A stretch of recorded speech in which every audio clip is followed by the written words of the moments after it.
Greetings from Play Chat with Jim. Hi, Hey, Jim. Candace. I'm joined here today by Candace Kantz. And Candace, thanks for taking some time. So I was trolling through social media a few days ago, and a post on my feed caught my attention. And that was for the Andrew Effect. And I love what you're doing through the Andrew Effect, helping children through play. And I don't want to steal any thunder, so I was hoping that you can introduce yourself to our audience and tell us a little bit about the Andrew Effect. Sure. We are a nonprofit organization in Western Pennsylvania. And our mission is to inspire children to the world around them through play. And ways of doing that is to give them the tools or the toys that spark creativity, imagination, learning, all on a pathway to success. And the mission is really aimed at targeting underserved communities and children who would not otherwise have access to after school activities, high quality toys and opportunities. Fantastic. So, Mhm. so how did you come about? What was the genesis behind the Andrew Effect? Well, the genesis actually, I got involved with Discovery Toys during the pandemic in 2020. And the genesis to even, looking at Discovery Toys was I, like many other parents, were watching our children in these remote learning environments just I always say fall into electronics. It was their only means of communicating with their peers. They were learning on it, and then they would stay on and chat and play.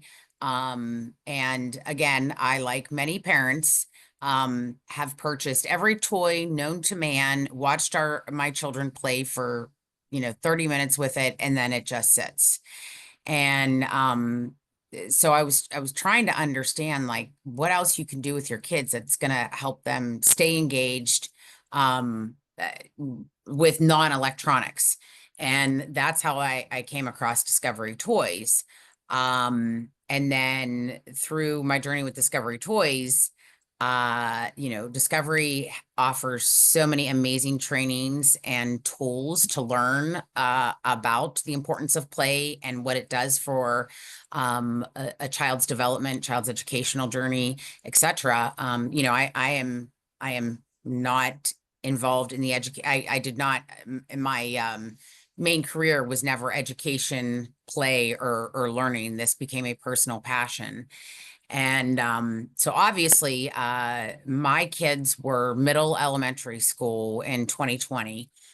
And so as I started to purchase, more and more of the Discovery toys, I watched my kids, their brains ignite. What I love about a lot of the Discovery toys is one toy has multiple purposes. So, instead of my child playing with one toy once for 30 minutes, I watched them reinvent different types of play with the same toy, or the same, play item. Um, oh, and uh, then I, of course, started to think, about kids who don't have access to these types of items. And, it's true, you get what you pay for, right? And the quality of the toys that were offered through Discovery Toys, I know that there's a lot of families that struggle to make basic ends meet. How are they going to afford some of the toys that Discovery Toys offers? So that, and then also, for anyone who might not know, Discovery Toys, and Jim, you might be able to fill this in. Several years ago, had a consultant that started an Easter basket program, where they were building Easter baskets for some nonprofit organization, whether it be a children's hospital, foster care, there's so many worthy organizations out there. Um, and so when I began participating in that and really involving members of my community, it just took off from there. And to hear the feedback from teachers, from parents, to see kids playing that would not have normally that access to play. It was inspiring. And I continue to be inspired every single day. And, play seems like such a simple thing, because don't we all play as kids? But the quality of the play is so important. I mean, even, you don't think about what your kids, or what your, well, at least I didn't, what my child's career is going to be when they're in kindergarten. I'm thinking, like, can we get 1+1 at this point, right? But when you look at a child's journey, exposing them at the youngest age possible to things that will ignite them. For example, building. If you look across the United States right now, we have such a deficiency in um, uh, workers in the trades, right? Yep. And what happened, when I was growing up is a lot of that learning on how to build, how to fix a pipe. That's being lost generation to generation. So these kids are not coming into the world with that curiosity, that motivation. So you really have to put it in front of them. And like a union labor or construction job is a very good living for anyone, and they're in need. But if you try to get a 9th or 10th grader interested in a trade and they haven't built anything throughout their lives, they're probably not going to jump on board in 9th and 10th grade. And that's not just a laborers union, but engineering jobs. Like, you have to excite them and motivate them as they are growing from birth to the point that they make their decision. So we as parents, I don't think, even realize how much career exposure we're giving them through play. So trying to make the world a better place and giving kids an opportunity to grow through toys. Sure. So, Discovery Toys. So you talked about how you learned how valuable play is, and particularly playing with certain types of learning toys, such as those offered by Learning Resources. I'm sorry, Discovery Toys. Learning Resources happens to be one of our partners. Right. Um, but I wanted to, can you share a little bit about how then you took that understanding and that passion that you saw with your kids, and how did you then build this Andrew effect? How did you create this Andrew effect, this Um, organization? Yeah, like I said, initially it was like a grassroots effort, like a lot of people in the Discovery Toys company do.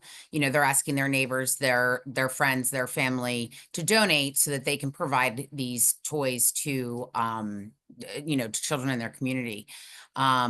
And just from grassroots, I asked a good friend of mine whose small business does a lot in the community. I asked her if she would help me, and she dove right in. And I don't even remember, but the first year we did it, we helped a couple hundred kids. Wow. And that was, without being a registered nonprofit organization. But through that process, I realized how limited we are in growth without the nonprofit organizational structure. There's a lot of companies that have funds to help their local communities, but you have to be a 501 C3 in order to get that. So again, we had this like local mini committee, and we decided that we were all in 100% and wanted to continue and grow this. So we made the decision to register it so that we could continue to grow and impact more children. Fantastic. Mhm. So uh, which kids or which communities have you been able to help thus far with your organization? So we help, okay, we have a couple different ways that we work with partnerships. Again, I'm in Western Pennsylvania. I'm in a county by the name of Butler County, Pennsylvania. And that has been our primary focus. The way Pennsylvania is set up in not their education system is set up by districts, not by county levels.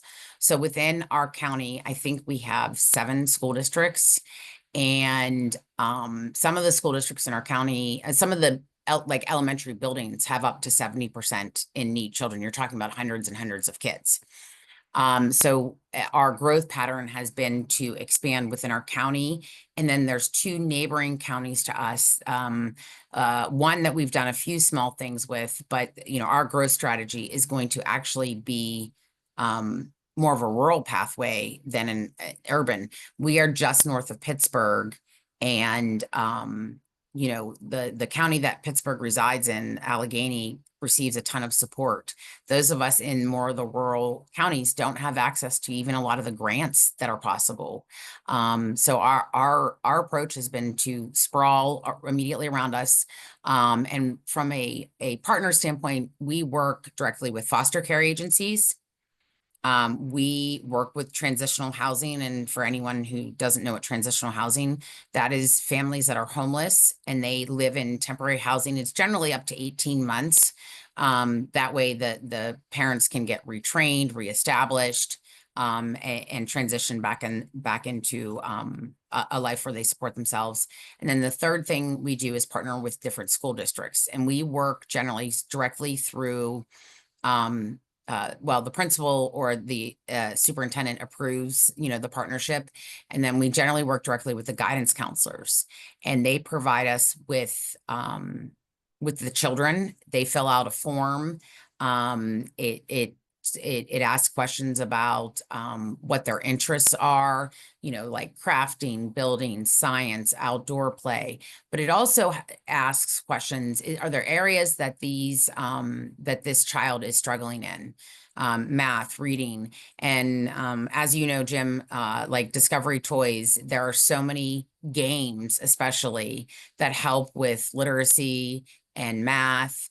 And so we try to sneak in, if they're needing support in math, for example, we might sneak in a game like Math Whiz or some of the others that these kids will have a lot of fun, but they're learning their math facts and they don't even know it. So it's very much a collaborative process. And our goal as the Andrew Effect is we are not the ones with the relationship with the child. And as a founder of this organization, I believe firmly in the power of a one caring adult. The difference that one adult in a child's life can make, whether it be a guidance counselor, a foster parent, a teacher, a principal. So we want those people with the established relationships gifting that child. We're almost, we're giving those special people additional support points to strengthen their relationship and make an impact. But we really try to customize every gift based on the child's interests and also their needs. Oh, that's fantastic. Now you had just shown me the other day a fairly new opportunity that your organization was able to provide, and I believe that was of the nature of constructing like role play or imaginary play Yeah. structures. Yes. And that was for a particular school. Is that correct? Or Yes, we were actually approached by one of our school districts. And again, this is weird in Pennsylvania, but most of our school districts have half-day kindergarten. But what happens is if you are in half-day kindergarten, you do not get to eat at school. Okay, you're there for 2.5 hours.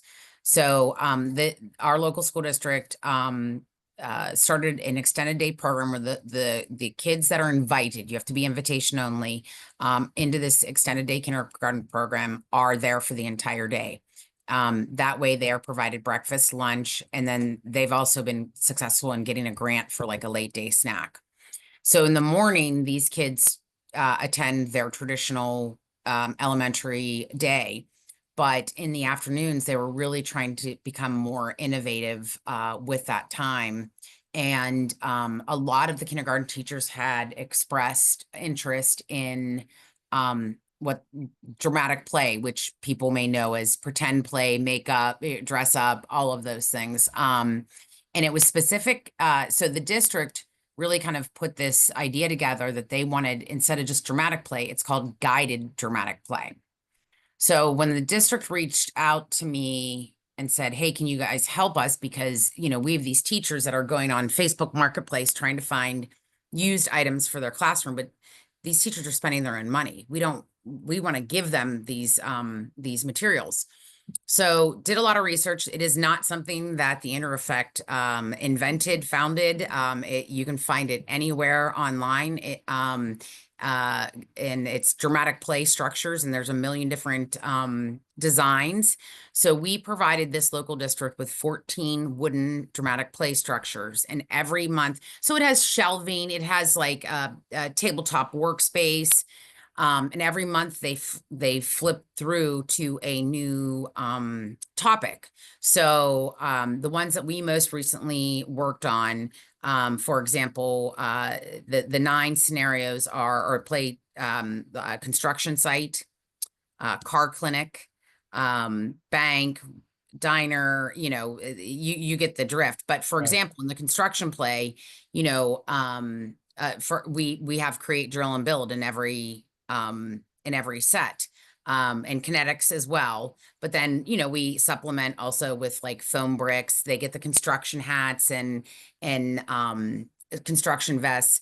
But what's really cool out in this space is that there are all these curriculums that we can purchase from other teachers who've developed. And so there's worksheets that accompany that help with literacy, math, creativity. It comes with vocabulary words that they will work on. It also comes with name tags. So the guided part is when the kids come into school that day, the teacher has a scenario, okay, that they're gonna say to the kids, okay, here's the scenario for the construction site today. And the name tags assign them each a job for the day. So each child will get a name tag for the day, and then they have to problem solve together the solution to whatever the scenario is. And they switch rules every day, and in along with, again, math and reading, it problem solving, socialization. The kids that are in kindergarten now were really COVID babies.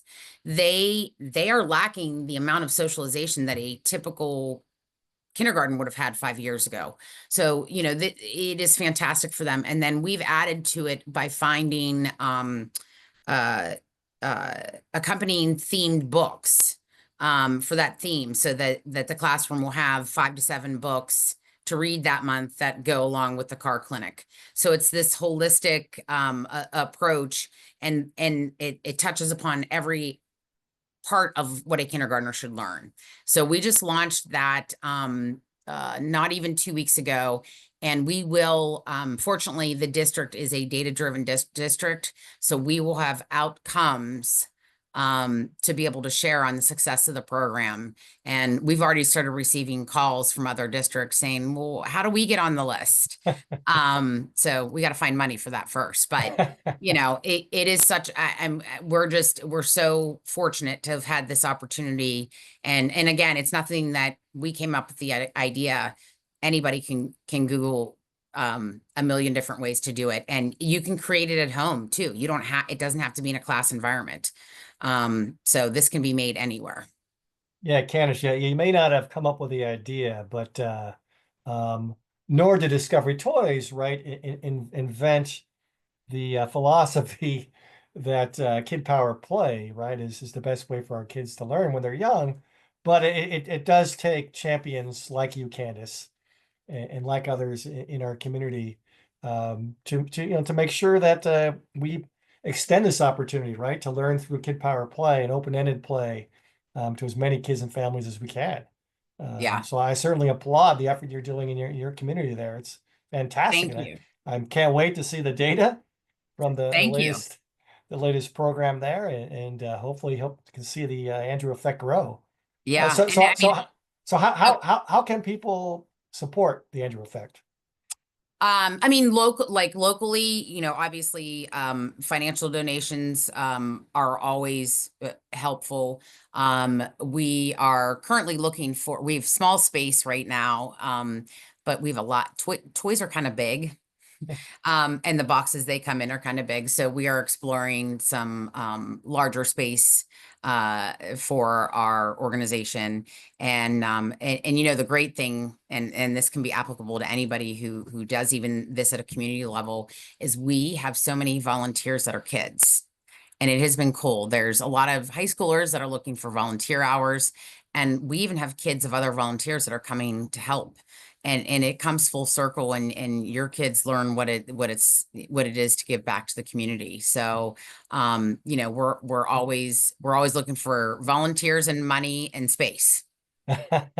So, Um, but I do have to tell, like, I cannot emphasize enough that all the material, like, I knew nothing about this at all before I found Discovery Toys, and the amount of resources that Discovery Toys and the training, like Jennifer, I mean, I have learned so much by just being a sponge.